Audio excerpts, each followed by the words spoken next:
You just want to be in my video, I see, huh? Okay. I know. This is about me, though. Let's remember that.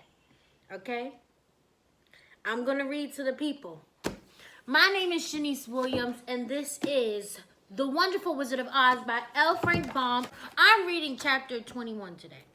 So let me find it. This chapter is called The Lion Becomes King of the Beast. Here we go. After climbing down the China Wall, the travelers found themselves in a disagreeable country full of bogs, marshes, and covered with tall, rank grass. Ew. It was difficult to walk far without falling into muddy holes, for the grass was so thick that it hid them from sight. However, by carefully picking their way, they got safely along until they reached solid ground. But here the country seemed wilder than ever, and after a long, tiresome walk through under the bush, they entered another forest where the trees were bigger and older than any they had ever seen. "This forest is perfectly delightful," declared the lion, looking around him with joy. "Never have I seen a more beautiful place." "It seems gloomy," said the scarecrow. "Not a bit of it," answered the lion. "I should like to live here all my life. See how soft the dried leaves are under your feet and how rich and green the moss is that clings to these old trees. Surely no wild beast could wish a pleasanter home." "Okay, perhaps there are wild beasts in the forest now," said Dorothy. Oh, she says it like this. "Perhaps there are wild beasts in the forest now," said Dorothy. "I suppose there are," returned the lion, "but I do not see any of them about." They walked through the forest until it became too dark to go any farther.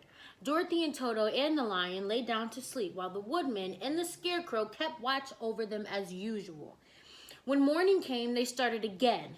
Before they had gone far, they heard a low rumble as of growling of many wild animals. Something about to go.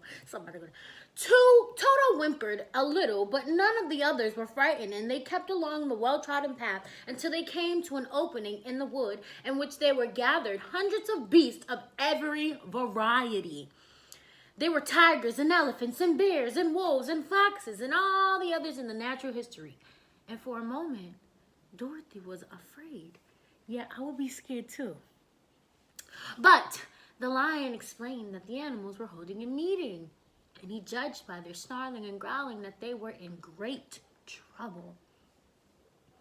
As he spoke, several of the beasts caught sight of him, and at once the great assemblage hushed as if by magic. The biggest of the tigers came up to the lion and bowed, saying, "Welcome, O King of the Beast. You have come in good time to fight our enemy and bring peace to all the animals of the forest once more." "What is your trouble?" asked the lion quietly. "We are all threatened," answered the tiger, "by a fierce enemy which has lately come into this forest. It is a most tremendous monster, like a great spider, with a body as big as an elephant and legs as long as a tree trunk." Oh no. "It has 8 of these long legs, and as the monster crawls through the forest, he seizes an animal with a leg and drags it to his mouth, where he eats it as a spider does a fly. Not one of us is safe while his fierce creature is alive, and we have called a meeting to decide how to take care of ourselves when you came among us." The lion thought for a moment. "Are there any other lions in this forest?" he asked. "No, there were some, but the monster has eaten them all. And besides, they were none of them nearly so large and brave as you. If I put an end to your enemy, will you bow down to me and obey me as king of the forest?" inquired the lion. "We will do that gladly," returned the tiger, and all the other beasts roared with a mighty roar. "We will." "Where is the great spider of yours now?" asked the lion. "Yonder, amongst the oak trees," said the tiger, pointing with his forefoot. "Take good care of these friends of mine," said the lion, "and I will go at once to fight the monster." He bade his comrades goodbye and marched proudly away to do battle with the enemy. Whew. The great spider was lying asleep when the lion found him, and it looked so ugly that its foe turned up in his nose in disgust. Its legs were quite as long as the tiger had said, and its body covered with coarse black hair. It had a great mouth with a row of sharp teeth at foot long, but its head was joined to the pudgy body by a neck as slender as a wasp's waist. This gave the lion a hint of the best way to attack the creature, and as he knew it was easier to fight it asleep than awake, he gave a great spring and landed directly upon the monster's back. Jumping down, he watched it until the long legs stopped wiggling, when he knew it was quite dead.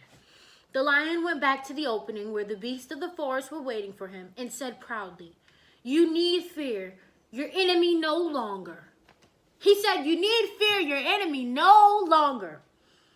Then the beasts bowed down to the lion as their king, and he promised to come back and rule over them as soon as Dorothy was safely on her way to Kansas.